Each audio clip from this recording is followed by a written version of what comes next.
My brothers and sisters, sometimes the most painful moments in life are when we are forced to let go of someone we loved, a dream we held or an opportunity we desired. We cry, we question, and we wonder, why would Allah take this away from me? But what we forget is that Allah never removes without purpose. He never breaks without healing. And He never takes without preparing to give something better. Allah tells us in the Qur'an, but perhaps you hate a thing, and it is good for you, and perhaps you love a thing and it is bad for you. Allah knows while you know not. Tweet 2:16. That moment of loss is not Allah punishing you. It is Him protecting you. So don't hold on to what Allah has already taken away. Don't chase the doors He has closed. Instead, trust His wisdom, because letting go is often the first step toward being lifted higher. And one day you will look back and realize His plan was always better than yours. Letting go is protection, not punishment. When Allah takes something away from you, my brothers and sisters, the first thought that often comes is, am I being punished? But the truth is, many times it is not punishment at all. It is protection. Allah in His infinite mercy removes people, desires, and opportunities that would harm you in ways you cannot yet see. What feels like loss is often a shield from greater pain. The Quran reminds us, and it may be that you dislike a thing which is good for you, and that you love a thing which is bad for you. Allah knows while you know not. 2:16. This verse is a divine reminder that our vision is limited. We hold on to what we love, but Allah takes it away when He knows it would eventually poison our hearts, our faith, or our future. Letting go can feel like heartbreak, but it is actually a cure. Imagine holding on to fire. It burns you, yet you refuse to release it. Allah in His mercy sometimes forces you to let go, not to hurt you, but to save you from being consumed. The pain you feel now is temporary. My beloved brothers and sisters, many times in life we face challenges, trials, and moments where our hearts feel heavy with worry. We plan, we dream, and we work hard. Yet when things don't go the way we imagined, we begin to question, why me? Why now? In those moments, Shaitan whispers doubts and despair into our hearts. But remember, Allah's plan is always greater than our plan. His wisdom surpasses our limited understanding. When you feel you are struggling to trust His decree, pause and remind yourself the One who created you knows exactly what you need, when you need it, and how it will come to you. Trusting Allah is not about understanding everything. It is about knowing that His mercy never leaves you, even when you cannot see the full picture. Trusting Allah means believing His plan is better than yours, even when everything inside of you is trying to convince you otherwise. As human beings, we love control, we love certainty, and we love to know what will happen tomorrow. We plan our studies, our careers, our families, our relationships, and we imagine the path will be smooth and straight. But life has a way of turning suddenly, and in those moments we are tested not only in our patience but in our trust. Allah has told us in the Qur'an that it may be that you dislike something, and yet it is good for you. And it may be that you love something while it is harmful for you. This verse is not simply for us to read, it is for us to live. It is a reminder that your limited vision cannot see what Allah, in His ultimate wisdom, can see. You see the present, Allah sees the entire journey, the past, the future, and every detail in between. When a door closes in your life, you might feel crushed, but what you cannot see is the harm that was written inside that door, and the protection that Allah placed for you when He closed it. Sometimes you pray so hard for something. You cry for it in the depths of the night, and when it does not happen, you feel broken. But have you considered that maybe Allah loves you too much to give you what you asked for? Maybe what you asked for would have destroyed you, delayed your growth, or taken you further from Him. His plan is not about denying you happiness. It is about granting you what is best for your dunya and your akhirah. The plan of Allah is always superior to the plan of His servants, because He has knowledge of the unseen. He knows what your heart cannot bear today, and He knows what strength you will gain tomorrow. When you place your trust in Allah's plan, you free yourself from the heavy burden of constant anxiety and fear. You no longer tie your peace to the outcome of your efforts, but rather to the certainty that whatever unfolds was chosen by the One who loves you more than you can imagine. Trust does not mean you sit back and do nothing. It means you work hard, you make dua, you strive with sincerity, but when the result arrives, you accept it with the belief that Allah chose it for a reason. This trust transforms your heart. It allows you to be grateful even in disappointment, it allows you to smile even in tears, and it allows you to walk forward without being chained by regret. Trusting Allah is a journey. It requires reminding yourself every single day that His knowledge is infinite while yours is limited, His mercy is endless while yours is fragile, and His wisdom is flawless while yours is incomplete. Trials are not punishments, but opportunities for growth and purification. Too often when hardship strikes, the first thought that comes to mind is, maybe Allah is angry with me, maybe this is a punishment for my mistakes. But if you reflect on the lives of the prophets, the most beloved of Allah, you will realize that their lives were filled with trials far greater than most of us will ever endure. Prophet Ayub ibn al-Fi lost his wealth, his health, and his family, yet he remained steadfast and patient. Prophet Yusuf ibn al-Fi was betrayed by his own brothers, thrown into a well, sold into slavery, and imprisoned unjustly, yet he held on to his faith. Prophet Muhammad faced rejection, loss of loved ones, battles, hunger, and constant opposition, yet his trust in Allah never wavered. Were these beloved servants of Allah being punished? No, rather their trials were a means of elevating their ranks, purifying their hearts, and making them examples of perseverance for all of humanity. When a believer is tested, it is not always because of sin but often because Allah wants to bring him closer. Trials strip away arrogance, pride, and attachment to this world. They remind us of our dependence on Allah, they bring our hearts back to dua, and they humble us to recognize that without His mercy, we are nothing. Sometimes a trial is the very thing that wakes a person from heedlessness, turning them back to Salah, to Qur'an, to seeking forgiveness, and to living with purpose. In this way, what seemed like a curse becomes a blessing in disguise. Allah tells us that He does not burden a soul more than it can bear. This means every difficulty you face was tailored for you, measured precisely according to your strength, your patience, and your capacity to grow. When rain falls, it nourishes the earth, but the storm may look frightening at first. In the same way, hardships enter our lives with force, shaking us, but they leave behind growth, wisdom, and resilience. Without trials, we would become too comfortable, too attached to this world, and too forgetful of the hereafter. The pain you endure cleanses you of sins, just as a cloth is scrubbed clean of stains. The Prophet I said that no fatigue, no illness, no sorrow, no sadness, not even a thorn that pricks a believer goes without Allah erasing some of his sins. Imagine the mercy of Allah in turning every struggle you face into an opportunity for purification. So the next time you are tested, instead of asking, "Why me?" ask, "What does Allah want me to learn? How is He elevating me through this?" This shift in perspective changes everything. You stop seeing trials as punishment and begin to see them as an honor, because Allah is choosing you to be drawn nearer to Him through patience, through reliance, and through steadfastness. Allah removes what is harmful, even if you desire it. This is one of the most profound lessons of faith, because our hearts are often attached to things that we think are good for us, but in reality, they may carry harm that we cannot see. As human beings, our vision is short, limited to the present moment and our immediate desires. We look at something and say, "This is what I need, this will make me happy, this will solve my problems." Yet Allah, in His infinite wisdom, knows the unseen, knows the consequences, and knows the future. When He withholds something from you, or takes away something you deeply wanted, it is not out of cruelty, but out of protection. He is safeguarding you from harm that could break your faith, harm your dignity, or lead you astray from the path of Jannah. Sometimes you may love a relationship, convinced it is the source of your happiness, yet Allah removes it from your life. At that moment, your heart feels shattered, but later you realize that person was never good for your iman, never meant to walk the journey with you. Sometimes you chase after wealth, a certain job, or an opportunity, believing it will solve all your problems, but when the door closes, you feel despair. What you cannot see is that perhaps that wealth would have made you arrogant. Perhaps that job would have distanced you from your family, or perhaps that opportunity would have taken you far from Allah.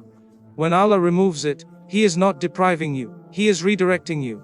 We often confuse desire with necessity. Just because you want something does not mean it is good for you.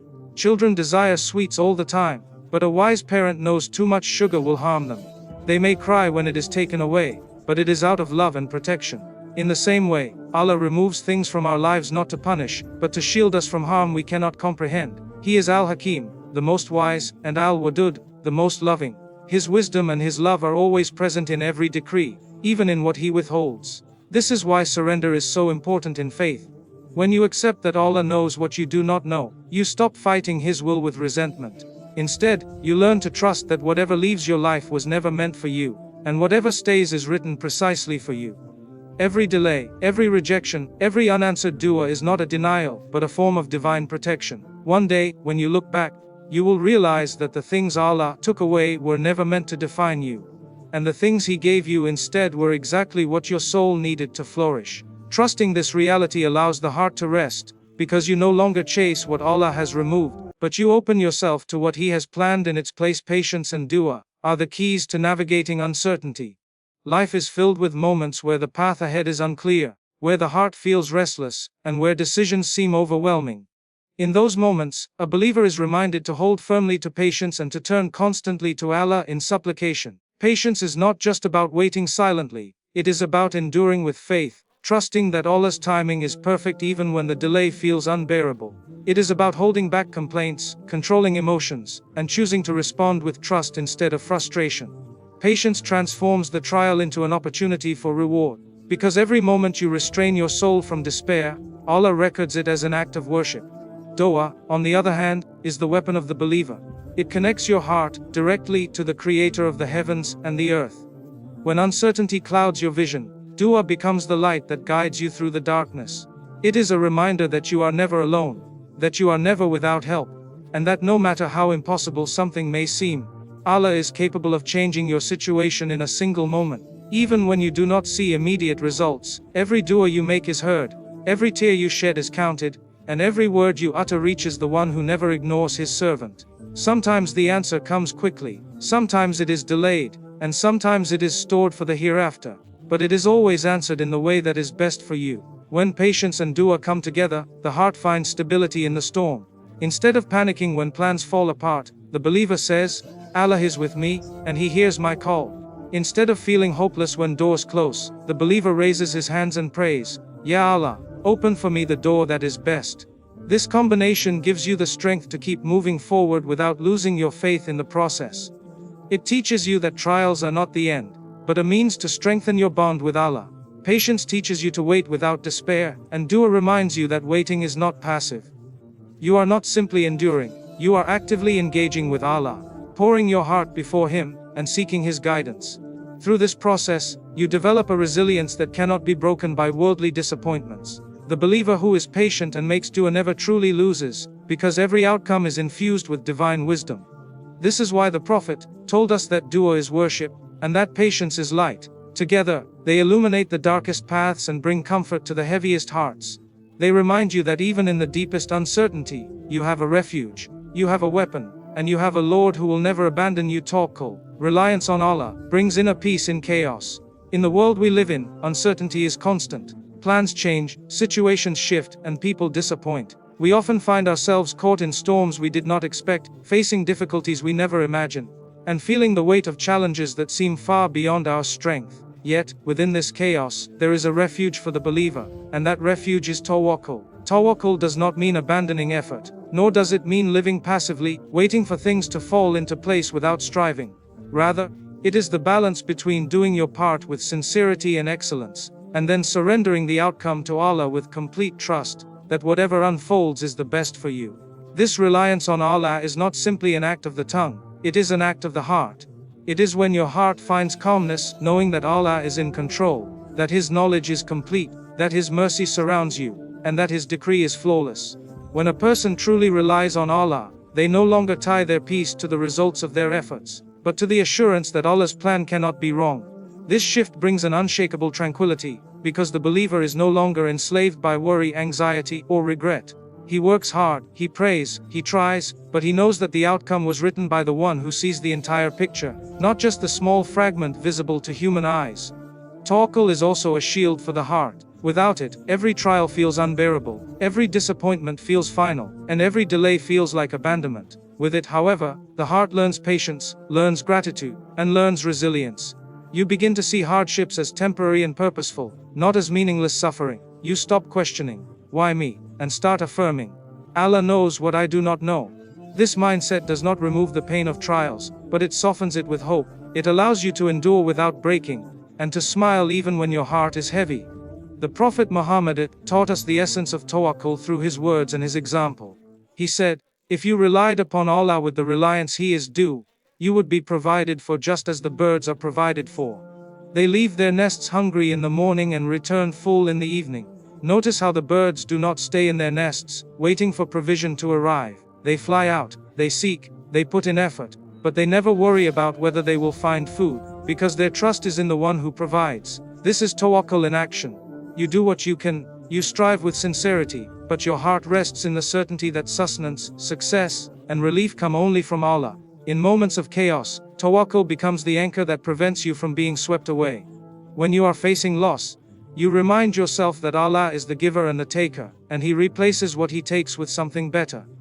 When you are surrounded by uncertainty, you remind yourself that Allah already knows the path you will walk, and nothing can harm you unless He allows it. When you are betrayed by people, you remind yourself that Allah will never betray you, and that He is sufficient as a protector and friend. This inner dialogue, rooted in reliance on Allah, transforms the way you experience life. The same storm that destroys the one without faith becomes a source of purification, an elevation for the one with tawakkul. Tawakkul also protects a person from arrogance. When things go well, it is easy to assume that success is purely the result of your efforts, your intelligence, or your planning. But tawakkul reminds you that success is from Allah, and without His permission, nothing could have aligned. This humility keeps the heart soft, keeps gratitude alive, and prevents pride from entering. At the same time, tawakkul protects you from despair when things do not go as planned. Instead of blaming yourself endlessly or drowning in regret, you remind yourself that Allah chose a different path for a reason, and that His wisdom is beyond your comprehension. True tawakkul also requires sincerity of action. It is not simply saying, "I trust Allah," while sitting idle and neglecting your responsibilities. It means tying your camel, as the Prophet said, and then trusting Allah. You must take the steps within your control, make the dua, pursue the means, and then release the outcome into the hands of Allah. This balance prevents laziness and prevents hopelessness at the same time. It teaches you to live responsibly while remaining spiritually free. Reliance on Allah also nurtures courage. When you know that Allah is with you, fear no longer controls you. You are no longer paralyzed by the thought of failure, rejection, or loss, because you know that whatever is meant for you will reach you, and whatever is not meant for you will pass you by. This conviction allows you to move forward boldly, to take risks in pursuit of what is right, and to stand firm in the face of injustice. Many of the companions of the Prophet displayed this level of tawakkul, walking into battle outnumbered and under-equipped, yet their hearts were firm because their trust was in Allah, not in numbers or weapons. In everyday life, tawakkul can be the difference between constant anxiety and constant peace. A student who trusts Allah studies diligently, but does not collapse under exam stress, knowing that success comes from Allah. A worker who trusts Allah does his job with excellence, but does not panic about layoffs, knowing that provision comes from Allah. A parent who trusts Allah raises their children with love and guidance, but does not drown in fear about the future, knowing that hearts are in Allah's hands. This reliance allows people to live with balance, doing their part while never losing sight of who is in control.